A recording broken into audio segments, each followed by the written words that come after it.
मैं हूं अभिषेक मिश्रा और आज हम लोग देखने वाले हैं 12वीं कक्षा की दूसरी कविता सॉन्ग ऑफ माई सेल्फ के क्वेश्चन आंसर को। इसके पहले के वीडियो में हम लोगों ने उस कवि परिचय और कविता का हिंदी अर्थ देखा था। उसके बाद वाले वीडियो में हम लोगों ने समरी देखा था। ये तीसरा पार्ट है इस चैप्टर के लिए, जिसमें हम लोग देखेंगे इसके प्रश्न उत्तर को।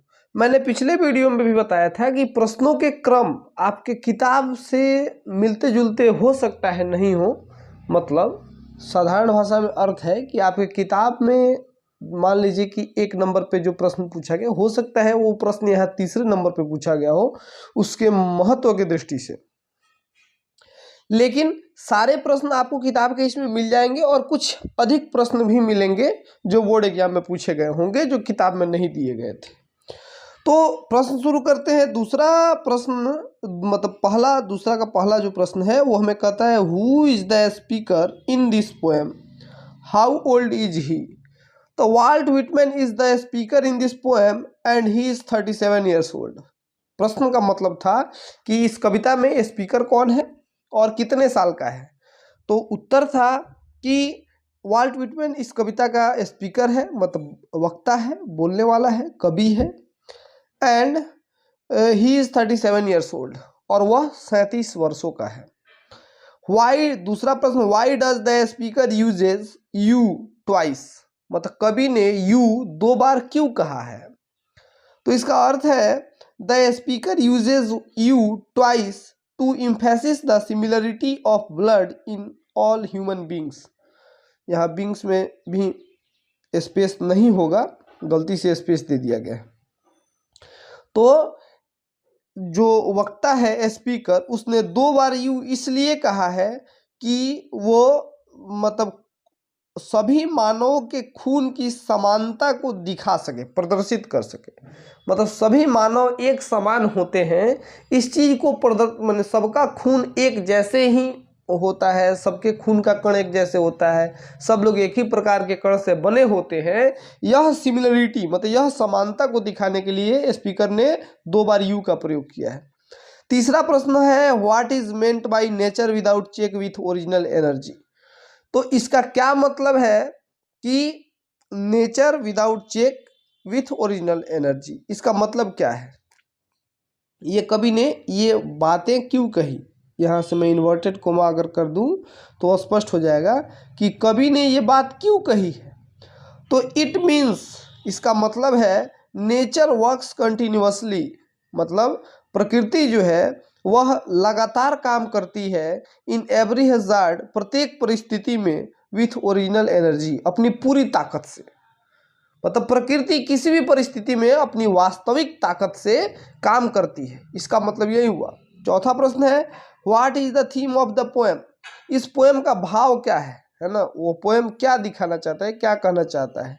इसका उत्तर है, there are many themes of the poem. मतलब इस पोएम के बहुत सारे थीम्स हैं। बिकॉज का स्पेलिंग भी यहाँ पे गलत होगा, आप उसको ठीक कीजिएगा। BECAUSE इसमें छूट गया है, आप ई लगा लीजिएगा। It is a very long poem, क्योंकि यह बहुत लंबी कविता है। The poet giving here the message of unity, message of unity, मतलब यह बहुत लंबी कविता है। इसके बाद अगला वाला लाइन है कि कवि यहाँ एकता का मैसेज मतलब संदेश देना चाहते हैं, है ना, एकता के संदेश दे रहे हैं। और क्या कह रहे हैं, यूनिवर्सल ब्रदरहुड, मतलब वैश्विक भाईचारा बढ़ा रहे हैं। फ्रीडम ऑफ स्पीच, बोलने की आज़ादी के बारे में बात करते हैं।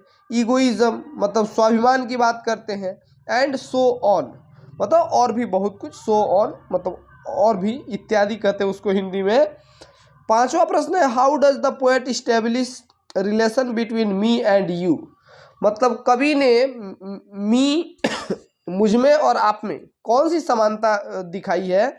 तो for establish the relation between me and you the poet says that our parents are the same and our blood is similar. मतलब इसका अर्थ है कि for establish the relation between me and you, मतलब मुझ में और तुम में रिलेशन को स्थापित करने के लिए, रिश्ते को दिखाने के लिए, द पोएट सेज, कवि कहते हैं कि डैट मतलब कि आवर पेरेंट्स आर सेम, मतलब हमारे पूर्वज जो हैं वो एक हैं।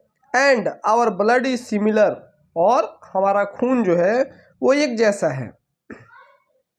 छठा प्रश्न है what does he observe in summer, वो समर में क्या महसूस करते हैं। तो ही ऑब्जर्व, यहाँ ऑब्जर्व्स हो जाएगा, एस लग जाएगा, प्रिंट करने वाले ने गलती से छोड़ दिया है। He observes a spike of grass in summer, मतलब उन वे ऑब्जर्व करते हैं, मतलब उसको कहते हैं क्या, अवलोकन करते हैं। स्पाइक मतलब नोक है ना, घास की नोक को, घास गर्मी में जब सूख जाती है तो वो नुकीली हो जाती है, तो घास के नोक को वो गर्मी में महसूस करते हैं, ऑब्जर्व करते हैं, अवलोकन करते हैं। What has form the speaker blood, मतलब कवि के खून को किस चीज ने बनाया है। फॉर्म्ड मतलब बनाना, तो लिखा हुआ है कि the soil and the air of his birth place, मतलब उनके जन्मभूमि की मिट्टी और हवा ने has form the speakers blood, कवि के खून को बनाया है, उनके जन्मभूमि की मिट्टी और हवा ने कवि के खून को बनाया है। अगला प्रश्न है कि what does he hope to do, तो वह क्या करना चाहते हैं, वह क्या आशा करते हैं। He hopes to do the work which he wants to continue till death, वो वैसा काम करना चाहते हैं जो वो जीवन भर जारी रख सकें। अगला प्रश्न है what does he wants to do with creeds, मतलब यहाँ क्रीज नहीं होगा, ये गलती से स्पेलिंग मिस्टेक हो गया है, क्रीड्स होगा, CREEDS। क्रीड्स मतलब है विचार या पंथ, तो वो विचारों या पंथों के साथ क्या करना चाहते हैं। तो इसका उत्तर है कि ही वांट्स टू डू माफ कीजिएगा, he wants to know the system of thought with creeds in abeyance, मतलब वह जानना चाहते हैं विचारों के सिस्टम को, मतलब सिस्टम ऑफ थॉट का मतलब होता है विचारों के तरीके को, विथ क्रीड्स इन अबेंस, मतलब अबेंस का मतलब होता है ठहराव, जो आप गूगल पे ढूंढिएगा तो अबेंस का मतलब होगा ठहराव, और क्रीड्स का मतलब मैंने बताया कि विचार होता है या पंथ होता है। तो वे अपने विचारों को रोक कर और वो सोचने के तरीके को समझना चाहते हैं, जानना चाहते हैं। What does he want to speak about, वह किस चीज मैंने कब बोलना चाहते हैं। He want to speak at every hazard, मतलब वह प्रत्येक परिस्थिति में बोलना चाहते हैं। वह मतलब कब बोलना चाहते हैं, किस विषय में बोलना चाहते हैं होगा, तो वह प्रत्येक परिस्थिति में बोलना चाहते हैं अपनी बात को, है ना। ये आंसर थोड़ा और बड़ा हो सकता था, ये ज़्यादा छोटा हो गया कुछ। अगला देखते हैं 11, what similarities does the poet draw between two human beings, मतलब कवि दो मानवों के बीच कौन सी समानता को दिखाते हैं। जवाब लिखा हुआ है the poet draw many similarities between two human beings, मतलब कवि दो मानवों के बीच बहुत सारी समानता को दिखाते हैं। यहाँ इसका कोई अर्थ नहीं हो रहा है, ही सिमिलर वेज, इसको काट ही दीजिए। Every atom of their body and blood are same, मतलब उनके खून का प्रत्येक कण और उनके शरीर का प्रत्येक कण एक समान है। दस the man is similar in many ways, इस प्रकार मानव जो है वो बहुत प्रकार से एक समान है। ये कुछ और लिखा हुआ था, यहाँ गलती से ये टाइप हो गया है, पता नहीं इसमें मैंने क्या लिखा था, टाइप करने वाले मिस्टेक किया है, जिसकी वजह से यहाँ का एक लाइन छूट गया। कोई बात नहीं, आप इतना काट के भी और ये भी कंटिन्यू कर सकते हैं। 12वां प्रश्न है कमेंट ऑन द सब्जेक्टिज्म। सब्जेक्टिज्म का मतलब होता है पर्सनल फीलिंग, व्यक्तिगत विचार, इन द पोएम, मतलब इस कविता के व्यक्तिगत विचार के बारे में आप बताइए, क्या कहना चाहता है ये संदेश।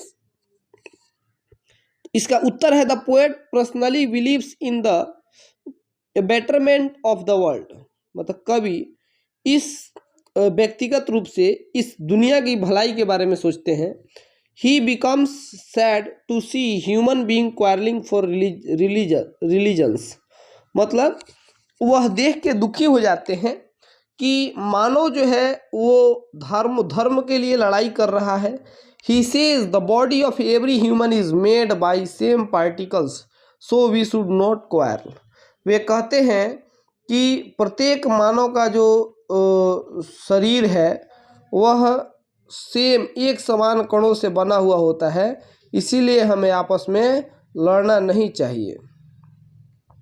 13 नंबर प्रश्न हमसे कहता है कि why does the poet do not want to bother himself with creeds and school.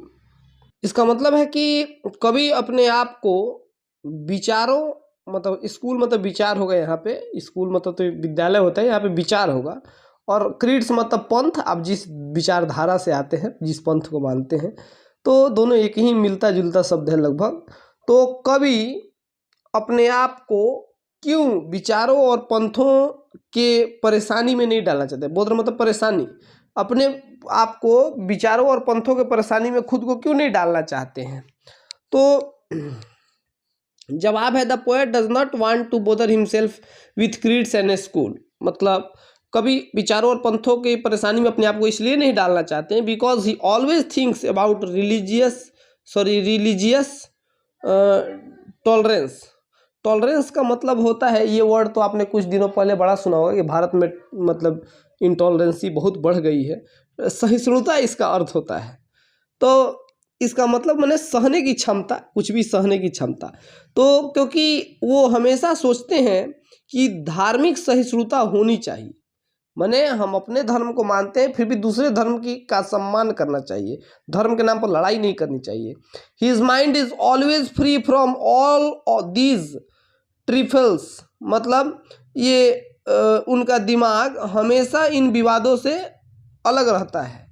He knows that there are different religious believes, वे जानते हैं कि बहुत सारे धार्मिक विश्वास हैं, and system of thoughts in the world, और सोचने के तरीके इस दुनिया में हैं, मतलब इस दुनिया में बहुत सारे विचार और धर्म और सोचने के तरीके हैं। But all these never make him worry about, लेकिन उन्हें किसी से कोई परेशानी नहीं है। He knows that all are one, वे जानते हैं कि सब एक ही हैं। People take birth from different parents, मतलब लोग अपने अलग अलग माता पिता के द्वारा जन्म लेते हैं। Still their blood are same of their blood is of same colour, फिर भी उनका खून जो होता है वो एक रंग का ही होता है। 14 नंबर प्रश्न है कि what does the poet mean by nature without check with original energy, कभी इसका मतलब क्या कहना चाहते हैं। ये प्रश्न शायद ऊपर भी हम लोगों ने कर लिया था, फिर भी मैं बताता हूँ। The poet says that he does not want to control nature, कवि कहते हैं कि वो कभी नेचर को, मैंने अपने प्रकृति को नियंत्रित करना नहीं चाहते हैं। He knows that there are two good and bad views, good and bad, वे जानते हैं कि प्रत्येक चीज के दो दृष्टिकोण होते हैं, एक अच्छा और एक बुरा। But he wants freedom to speak, मतलब वह बोलने की आज़ादी चाहते हैं। With original energy against the danger that is to come, मतलब उस खतरे के बावजूद भी जो उन पर आ सकता है, वे सच बोलना चाहते हैं। अगला है एक्सप्लेन द फॉलोइंग लाइन्स, ये ध्यान से पढ़िए क्योंकि ये 4 नंबर का परीक्षा में पूछा जाता है। तो पहला है आई हार्बर गुड और bad, I permit to speak at every hazard, मैं अच्छे और बुरे को मतलब देखता हूँ और मैं प्रत्येक परिस्थिति में सच बोलता हूँ। तो इसका लिखा गया है these lines have been taken from the poem song of myself composed by people's poet Walt Whitman. यहाँ जनता के कवि, तो यहाँ पीपल के बाद एस्ट्रोफी एस लगा लीजिएगा, ठीक है, एस्ट्रोफिस। तो कहने का मतलब है कि ये पंक्तियाँ सॉन्ग ऑफ माई सेल्फ से ली गई है, जो कंपोज किया गया है, जो लिखा गया है, रचा गया है वाल्ट व्हिटमैन, जनता कवि वाल्ट व्हिटमैन के द्वारा। इसके बाद ये लिखने के बाद कवि के बारे में एक लाइन लिखते हैं, उसके बाद पैराग्राफ चेंज करके लिखते हैं, in this lines the poet says that every man should speak truth at every hazard. इन पंक्तियों में कवि कहना चाहते हैं कि मानव को हमेशा सच बोलना चाहिए, चाहे परिस्थिति कोई भी हो। अगर हमारे इस कविता का क्वेश्चन आंसर समाप्त हुआ। लाइन एक्सप्लेनेशन में एक ही पंक्ति पूछी गई थी पिछले 10 सालों में बिहार बोर्ड के एग्जाम में, इसीलिए एक ही पंक्ति को मैंने एक्सप्लेन किया और किताब में कोई अलग से पंक्ति दी नहीं गई है एक्सप्लेन करने के लिए। तो आज के इस वीडियो में बस इतना ही, मिलते हैं फिर अगले वीडियो में अगले चैप्टर क्वेश्चन के साथ। धन्यवाद।